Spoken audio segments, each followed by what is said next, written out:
Hello everyone, आज हम पढ़ेंगे टाइप्स ऑफ रिसर्च। इससे पहले हम रिसर्च के स्टेप्स पढ़ चुके हैं और रिसर्च के स्टेप्स के बारे में है टाइप्स ऑफ रिसर्च। जो रिसर्च हम करते हैं जब, तो हमें क्या क्या रिसर्च कौन सी लगाना है, exploratory, explanatory, applied, fundamental, historical, कौन सी रिसर्च लगाना है। तो हमें इससे ये मालूम पड़ता है कि हमें अपनी रिसर्च शोध में जो हमारा शोध कार्य है उसमें आगे क्या क्या रिसर्च लगाना है, कौन कौन से टाइप्स लगाना है। तो इसलिए हम सबसे पहले टाइप्स ऑफ रिसर्च पर वर्क करेंगे। तो फंडामेंटल रिसर्च सबसे पहले आएगी, इसको प्योर रिसर्च के नाम से भी जानते हैं ये इसको। और दूसरा एक और है इसका बेसिक रिसर्च, यानी कि इसमें थ्योरी को बनाया जाता है। हम थ्योरी को बनाते हैं और थ्योरी को बनाने के बाद में हमें हमें अप्लाई भी करना होगा। अप्लाई कहाँ करेंगे? अप्लाई करेंगे अप्लाइड रिसर्च में। तो अप्लाइड रिसर्च में अप्लाई करने के लिए जनरलाइजेशन करना इम्पोर्टेंट है। तो अप्लाइड रिसर्च में हमने पहले थ्योरी को अप्लाई किया। इसमें कई और रिसर्च आते हैं, जैसे clinical research, technological research, policy research. उसके बाद में आता है एक्सप्लोरेटरी रिसर्च। एक्सप्लोरेटरी रिसर्च जिसे आप समझ रहे हो कि एक्सप्लोर करना यानी किसी चीज को बढ़ाना। तो एक्सप्लोरेटरी रिसर्च को एक रिसर्च ये कह सकते हैं, ये क्वालिटेटिव रिसर्च में आती है, ये इंडक्टिव रिसर्च में आती है।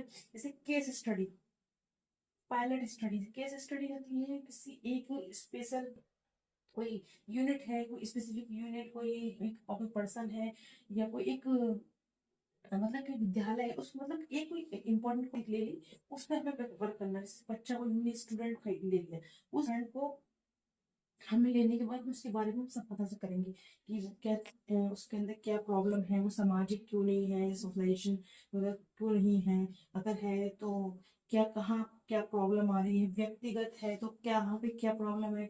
और इसकी सारी चीज़ों को हम धीरे धीरे उस चीज़ से एनालाइज करेंगे। केस स्टडी के बाद में हमारा आता है एक्सप्लेनेटरी। एक्सप्लेनेटरी ये क्वांटिटेटिव रिसर्च होती है। इसमें लॉन्गिट्यूडनल रिसर्च आती है, रिग्रेशन एनालिसिस आता है।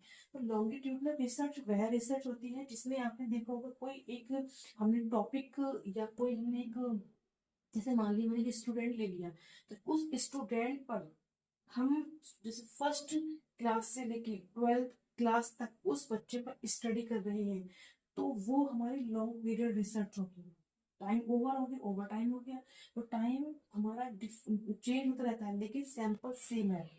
सैंपल वहां नहीं बदले थे, सैंपल जो हमारा था वही रहेगा। मैंने क्या, अगर हमने कोई बच्चा स्टूडेंट लिया, उस स्टूडेंट को हमने क्लास फर्स्ट से एनालिसिस कर रहे हैं उसका, अपने क्लास 12 तक उसका एनालिसिस किया है, तो सैंपल तो हमारा सेम है, बट हमारा जो भी टाइम है वो चेंज हो गया। ठीक है ना, इसलिए इसे लॉन्ग पीरियड रिसर्च भी कहते हैं। उसके बाद में है डिस्क्रिप्टिव रिसर्च। डिस्क्रिप्टिव रिसर्च में सर्वे रिसर्च, ऑब्जर्वेशनल रिसर्च भी आती है। सर्वे रिसर्च ये है क्वांटिटेटिव में आती है, डिस्क्रिप्टिव रिसर्च हो गया, डेवलपमेंटल रिसर्च भी होगी। इस तरीके से रिसर्च होगी। अच्छा, एक चीज और है जिसमें इसमें मेंशन नहीं किया गया है, लेकिन लॉन्गिट्यूडनल रिसर्च के साथ भी एक रिसर्च और आती है जिसे हम कहते हैं क्रॉस सेक्शनल रिसर्च। तो क्रॉस सेक्शनल रिसर्च में क्या होता है, आपका टाइम सेम होता है लेकिन आपकी जो सैंपल होती है वो डिफरेंट होती है।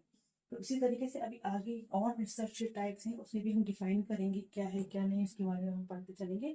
अभी इसे यहीं तक रखते हैं। अगर वीडियो आपको समझ में नहीं आया हो कुछ, तो प्लीज कमेंट में आप बताएं कि क्या समझ में नहीं आया। उसके बाद में हम आपको इससे पहले जो नया टॉपिक रिसर्च का ही है उसको आगे देखेंगे, और कुछ उसके रिसर्च के स्टेप्स रह गए उनको भी देखेंगे। हिस्टोरिकल रिसर्च रह गया, अभी हमारा एक्शन रिसर्च रह गया, उसके बारे में भी पढ़ेंगे। तो अभी कुछ भी समझ में ना आए तो कमेंट बॉक्स में बताएं कि कहाँ पे क्या समझ में नहीं आ रहा है, तो उसे आप क्लियर करते हुए आगे बढ़ेंगे। Thank you.